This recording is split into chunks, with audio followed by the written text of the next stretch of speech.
1954 ஜப்பானில் இருக்க Tokyo international ஏர்போர்ட்டுக்கு ஒருத்தர் வராரு. கையில் வித்தியாசமான பாஸ்போர்ட்டோட வெரிஃபிகேஷனுக்காக லைனில் நிற்கிறாரு.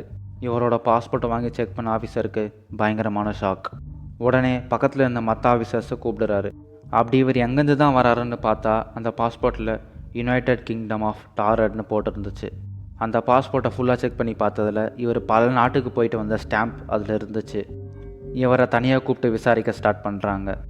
விசாரிக்கிறப்ப அங்கே இருக்க ஆஃபீஸர்ஸ் வேர்ல்டு மேப் எடுத்து அவர் கையில் கொடுத்து இதில் டாரட் எங்கே இருக்குன்னு காமிங்க அப்படின்னு சொல்கிறாங்க.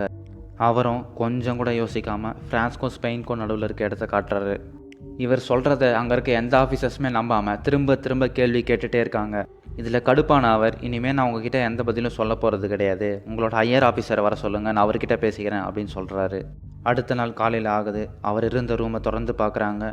உள்ளே அவர் இல்லவே இல்லை, மாயமாக மறைஞ்சிட்டு இருந்தார். எந்த தடயமும் இல்லாமல் நைட்டோட நைட்டாக எங்கே போயிருப்பாருன்னு இப்போ வரைக்கும் மர்மமாகவே தான் இருக்குது. இவர் கொண்டு வந்த பாஸ்போர்ட் இப்போயும் ஜப்பான் கவர்மெண்ட் கிட்டே தான் இருக்குது. உண்மையாகவே இவர் யார், இவர் எங்கேருந்து வந்தார், எதுக்காக வந்தாருன்னு இப்போ வரைக்கும் கண்டுபிடிக்கவே இல்லை.